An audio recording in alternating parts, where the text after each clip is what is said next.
يا أيها الذين آمنوا كتب عليكم الصيام كما كتب على الذين من قبلكم لعلكم تتقون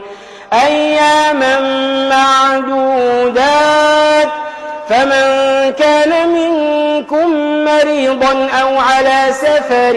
فعدة من أيام أخر وعلى الذين يطيقونه فدية طعام مساكين فمن تطوع خيرا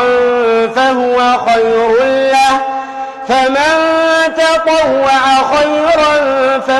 خير له وأن تصوموا خير لكم إن كنتم تعلمون شهر رمضان الذي أنزل فيه القرآن هدى للناس وبينات من الهدى والفرقان فمن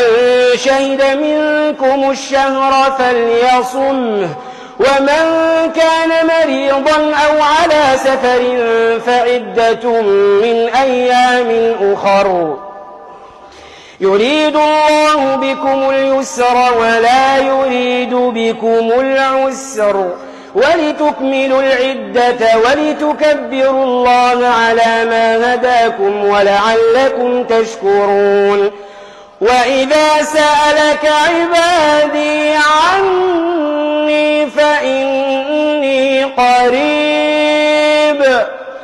وإذا سألك عبادي عني فإني قريب أجيب دعوة الداع إذا دعان فليستجيبوا لي وليؤمنوا بي لعلهم يرشدون أحل لكم ليلة الصيام الرفث إلى نسائكم هن لباس لكم وأنتم لباس لهن علم الله أنكم كنتم تختانون أنفسكم فتاب عليكم وعفى عنكم